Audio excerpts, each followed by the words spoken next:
জগন্নাথ দেবের হাত নেই কেন? হ্যাঁ বন্ধুরা, এই প্রশ্নটি উত্তর অনেকেই জানেন না। হ্যাঁ, আজকের পর্বে এই বিষয়টি নিয়ে আলোচনা করব। পুরীর জগন্নাথ ধামের রথযাত্রা জগৎ বিখ্যাত। পুরুষোত্তম ক্ষেত্র বা শ্রীক্ষেত্র বলতে পুরীকেই বোঝায়। শাস্ত্রে আছে রথস্থ বামনং দৃষ্টা পুনর্জন্ম না বিদ্যতে। তো পরবর্তী পর্বে কি থাকছে চলুন চট করে জেনে নেই।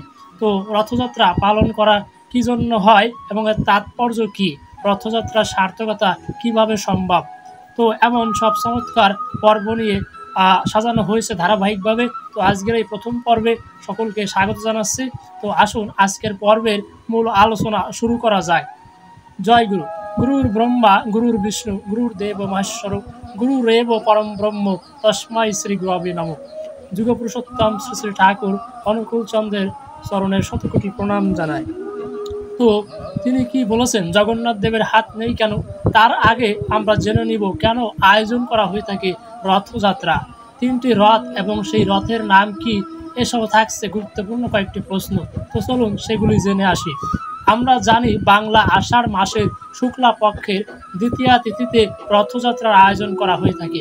রথযাত্রা কেন আয়োজন করা হয়? আষাঢ় মাসের শুক্লা পক্ষের দ্বিতীয়া তিথিতে ভগবান জগন্নাথ ওনার জ্যেষ্ঠ ভ্রাতা বলভদ্র এবং ছোট বোন দেবী সুভদ্রার সঙ্গে তাদের মাসির বাড়ি অর্থাৎ গুন্ডিচা বাড়িতে যান। আবার আষাঢ় মাসের শুক্লপক্ষের দশমী তিথিতে তিনজনই নিজ বাড়িতে ফিরে আসেন, অর্থাৎ রথযাত্রার ঠিক 9 দিন পর অনুষ্ঠিত হয় এই উল্টো রথযাত্রা। তো জগন্নাথ দেবের তিনটি রথের নাম জেনে নেব এখন। নন্দী ঘোষ রথ ভগবান জগন্নাথের জন্য, তালধ্বজ জ্যেষ্ঠ ভ্রাতা বলভদ্রের জন্য এবং সর্বশেষ দ্বারপদালান ছোট বোন দেবী সুভদ্রার জন্য। এই রথগুলি সুন্দরভাবে সজ্জিত এবং রথযাত্রায় ভক্তদের দ্বারা টানা হয়ে থাকে। তো রথের উপরও খর্বাকৃতি যে বামন জগন্নাথকে দর্শন করলে তার আর পুনর্জন্ম হয় না, তাই রথরজ্জু ধরে রথ টানা মহাপুণ্য কর্ম বলে সনাতন ধর্মে স্বীকৃতি লাভ করেছে। তো এখন আমরা জেনে নিব যুগ পুরুষোত্তম শ্রী শ্রী ঠাকুর অনুকূল চন্দ্র তিনি কি বলেছেন। আসুন কাল বিলম্ব না করে এখনই জেনে নেই। তিনি বলছেন জগন্নাথ জনে জনে সকলকে হাত বিলিয়ে নিজেই হাতবিহীন হয়ে পড়েছেন। তবে হ্যাঁ, তার কথার আরেকটি তাৎপর্য আমরা দেখতে পাই।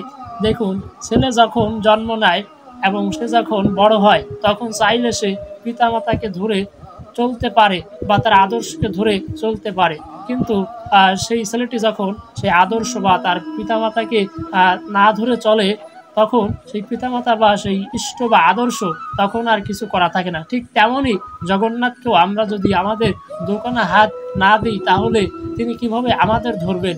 তাই তো তার এই রূপ। তো সবাই কমেন্টে বলবেন যে জয় জগন্নাথ, অপরূপ তার লীলা। ঠাকুর তাই বললেন তিনি তোমায় ধরেই আসেন, একাল সেকাল সব কালেই তোমার ধরা হয় তখনই ভক্তিতে প্রাণ ঢেলে দিলে। তিনি আরও বলেছেন জীবননাথকে হেলায় ফেলে জগন্নাথকে দেখতে গেলি, জীবননাথই যে জগন্নাথ অহংকারে না দেখতে পেলি। শ্রী শ্রী ঠাকুর অনুকূল চন্দ্র তিনি আমাদেরকে এই চমৎকার বিষয়টি তিনি ব্যাখ্যা করে তিনি আমাদেরকে জানিয়েছেন। তো এরকম আরও চমৎকার সব পর্ব নিয়ে এবং সামনেই সেই রথযাত্রা জগন্নাথ দেবের। তো আমাদের এই পর্বগুলি সমস্ত পর্ব আপনাদেরকে দেখার জন্য আমরা সাদর আমন্ত্রণ জানাচ্ছি। তো আজকের যে পর্ব সেটি এখানেই শেষ করছি। সকলে ভালো থাকবেন, সুস্থ থাকবেন। বন্দে পুরুষোত্তম।